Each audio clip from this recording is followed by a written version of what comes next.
Hello అందరికీ. నా పేరు బియోత ప్రభాస్. నేను ఇన్స్టాగ్లో customer listing searching web app develop చేశాను. ఈ యాప్ వల్ల యూజర్స్ సిస్టమ్స్ సెర్చ్ చేయొచ్చు, డీటెయిల్స్ చూడొచ్చు, ఎక్స్ప్లోర్ చేయొచ్చు. వీడియో సెర్చ్ సిస్టమ్ కోసం కాన్సెప్ట్స్ నా ప్రాజెక్ట్లో ఎలా యూజ్ చేశాను సింపుల్ అండ్ క్లియర్గా ఎక్స్ప్లెయిన్ చేస్తాను. నేను స్టార్ట్ చేద్దాము. Concept 1, page mission. డేటాని పేజ్కి డివైడ్ చేయడం. నేను రాసిన స్మాల్ పేజెస్కి నేను చేసుకున్నాను. నా ప్రాజెక్ట్లో ఒకసారి అందరినీ లోడ్ చేయడం, కొన్ని రెస్టారెంట్స్ మాత్రం పర్ పేజ్ డిస్ప్లే అవుతున్నాయి. ఎందుకంటే ఇలాంటి టెక్నిక్ పర్ఫార్మెన్స్ ఇంకా ఇంప్రూవ్ అవుతుంది. Second concept MongoDB atlas database management. ఆ ప్రాజెక్ట్లో MongoDB డేటాబేస్గా యూజ్ చేశాను.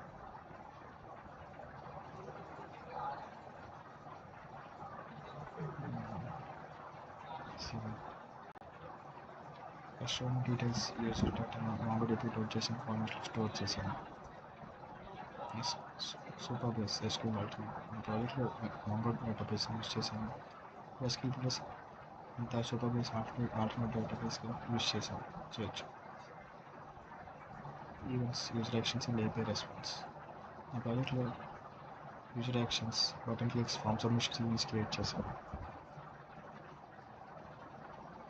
యూజర్ సెర్చ్ బటన్ క్లిక్ చేయగానే ఈవెంట్ ట్రిగ్గర్ అయ్యి రిజల్ట్స్ ఫెచ్ అవుతాయి. ఇలా ఈవెంట్ హ్యాండర్స్ అంటే యూజర్ యాక్షన్ జరిగిన వెంటనే యాక్షన్కి రెస్పాండ్ అయ్యే ఫంక్షన్.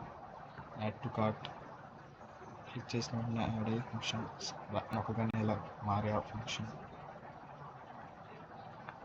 ఈవెంట్లు జావాస్క్రిప్ట్లో నాన్ బ్లాకింగ్ ఎగ్జిక్యూషన్. జావాస్క్రిప్ట్లో ఈవెంట్లు అసింక్రోనస్ ఆపరేషన్స్ మేనేజ్ చేస్తాయి. ఎగ్జాంపుల్, యూజర్ సెర్చ్ చేసిన API రిక్వెస్ట్ వెళ్ళి రెస్పాన్స్లోకి రావడం. బట్ ఈవెంట్లో వల్ల పేజ్ ఫ్రీజ్ కాకుండా ఈవెంట్ ఎలా ప్రాసెస్ అవుతూ ఉంటుంది. Application life cycle. రియాక్ట్లో component mounting, start, operating, middle, unmounting process. Use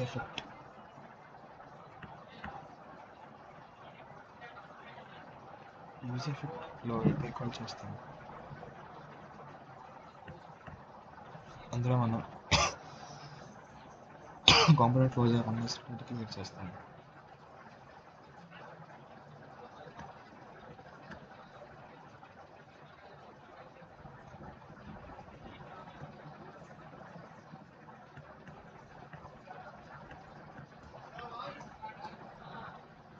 hooks, store చేసిన స్లైడ్స్ ఎఫర్ట్స్ మేనేజ్ చేయడం. రియాక్ట్లో హుక్స్ చాలా ఇంపార్టెంట్. లిస్ట్ డేటా స్టోర్ చేయడానికి restaurant list, search input. Use effect API calls life cycle read చేయడానికి ఉపయోగపడుతుంది. Triggers, automatic database. MongoDBలో triggers వల్ల automation possible. నేను రెస్టారెంట్ యాడ్ చేస్తే ఆటోమేటిక్గా నోటిఫికేషన్ జనరేట్ చేయడం. ఒక trigger example, call backs function select function. Call back functions అంటే ఒక ఫంక్షన్ ఇంకో ఫంక్షన్ ఆటోమేటిక్ పాస్ చేయడం. ఎగ్జాంపుల్, API రిక్వెస్ట్ సక్సెస్ అయ్యాక ఫంక్షన్ కాల్ చేసి లిస్ట్ అప్డేట్ చేయడం.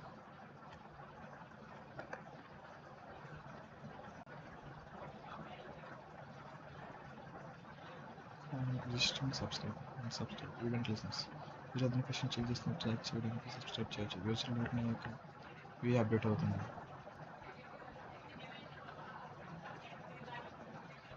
Hierarchy functions inside function reusability. Filters create చేయడానికి హైర్ ఆర్డర్ ఫంక్షన్స్ యూజ్ అవుతాయి.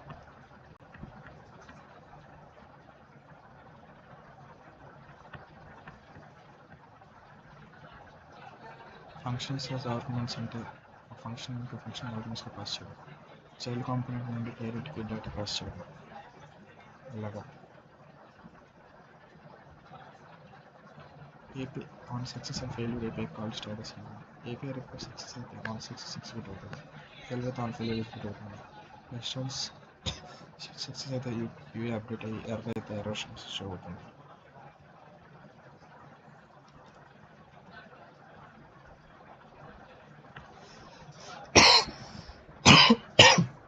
On click use బటన్స్కి touch చేయాలి.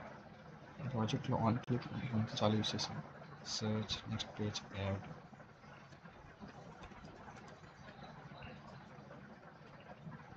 ఇక ఫైనల్గా నా ఇన్స్టాల్ లిస్టింగ్ పేజెస్లో సిస్టమ్ కంప్లీట్ చేశాను.